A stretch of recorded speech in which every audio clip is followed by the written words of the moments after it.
Uvaženi premijeru, predsjedavajući predsjedniče općinskog odbora SDA Zenica, gospodine Pivić, potpredsjednici i dragi mještani Janjića. Esselamu alaikum. Evo i Muamer, a i prije nego što vam se obrate i drugi ljudi pored kojih večeras ponosno stojim, zato što su to ljudi koji su kroz svoj život i kroz svoj posao dokazali kako se voli svoja domovina i svoj grad, koji nama mladima mogu biti samo uzor, želim da vam kažem nekoliko riječi. Ovo što se danas dešava na političkoj sceni Bosne i Hercegovine, a preslikava se donekle i na kanton, na lokalni nivo, nije nimalo bezazleno, naprotiv, ozbiljno je i veoma tužno.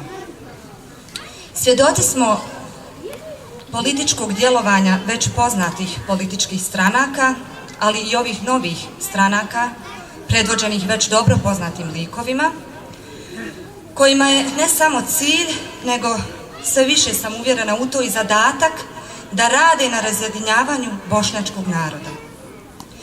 Dovoljno je da im pogledamo slogane, pa SDP kaže birajmo predsjednika za sve nas. A za koga nas? Da li to znači da dok Srbi i Hrvati u Bosni i Hercegovini biraju svog predsjednika iz reda svog konstitutivnog naroda, Bošnjaci trebaju da biraju predsjednika za sve nas, i za njih i za nas, pa da ne do Bog mi ostanemo bez svog bošnjačkog člana predsjedništva i da se to preslikava na ostale nivoe vlasti. Kakva je to podvala bošnjačkom narodu? Moramo se otrijezniti. I to nećemo dozvoliti. Ako Bog da, 7. oktobra ćemo izabrati svog najboljeg i najsposobnijeg predsjednika, gospodina Šefika Džaferovića.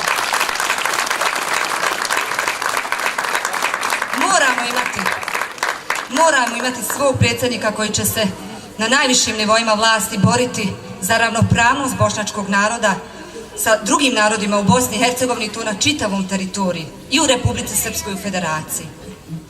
Drugi slogan koji je meni zasmetao je poštena država. Zašto mi to negdje ovdje smeta? Ko nam obećava poštenu državu?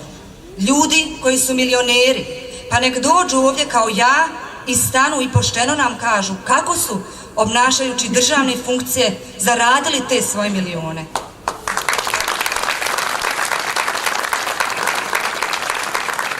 Da li preko leđa nas omladine koji se školujemo, pa zbog takvih izdajnika moramo napuštati svoje domovine, preko leđa penzionera, socijalno ugroženih i da ne nabrajam dalje.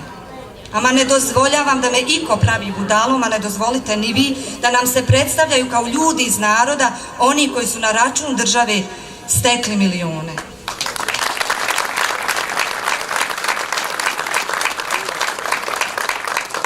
Kada ja, žensko, sa svojih 30 godina imam hrabrosti stati ovdje i javno izreći sve ovo, a vjerujte, nije im to nimalo drago, onda i mi svi moramo imati hrabrosti i pameti, pa 7. oktobra podržati sve kandidate Stranke demokratske akcije na svim nivoima vlasti koji se svakodnevno ko lavovi bore sa vukovima protiv laži, smutnji i da ne nabrajam dalje. Hvala vam.